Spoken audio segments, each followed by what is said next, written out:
প্রিয় দর্শক, আসসালামু আলাইকুম। দর্শক, আপনাদের প্রীতি ও শুভেচ্ছা জানিয়ে শুরু করছি আমাদের আজকের প্রতিবেদন। তো দর্শক, আজকে আমরা এক অসহায় মেয়ের গল্প তুলে ধরব, যার নাম হচ্ছে আয়শা। আয়শার বাবা নেই, আয়শার মা আয়শাকে বিয়ে দেয়। তো আয়শার স্বামী আয়শাকে দেখে পছন্দ করেই দুজনের মধ্যে বিয়ে হয়।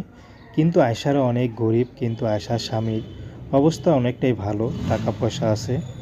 কিন্তু আয়শার একটি সন্তান হয়।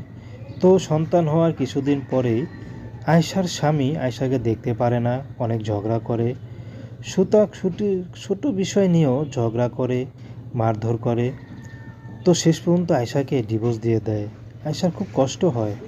আসলে দামি পোশাক, দামি গহনা কখনো মানুষকে সুখে রাখতে পারে না, যদি স্বামী দায়িত্ববান না হয়, স্বামীর অন্তরে ভালোবাসা না থাকে। তো যাই হোক, আয়শা এখন মার কাছে থাকে, তার সন্তানকে নিয়ে খুব কষ্টে আছেন। তো আয়শা এখন চাচ্ছে ভালো একটা জীবনসঙ্গী, যে তার কষ্টগুলো বুঝে তাকে পাশে রাখবে, তাকে কখনো ছেড়ে যাবে না।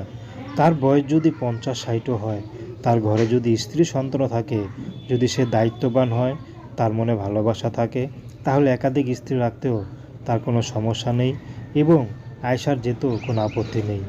তো দর্শক, এই ছিল আয়শার জীবনের সংক্ষিপ্ত জীবন কাহিনী। তো প্রেম, ভালোবাসা, সাহায্য, সহযোগিতা, বিয়ে শাদী করা একান্ত আপনাদের ব্যক্তিগত ব্যাপার। আসুন আমরা 5 ওয়াক্ত নামাজ পড়ি, সর্বদা দেশের সেবা।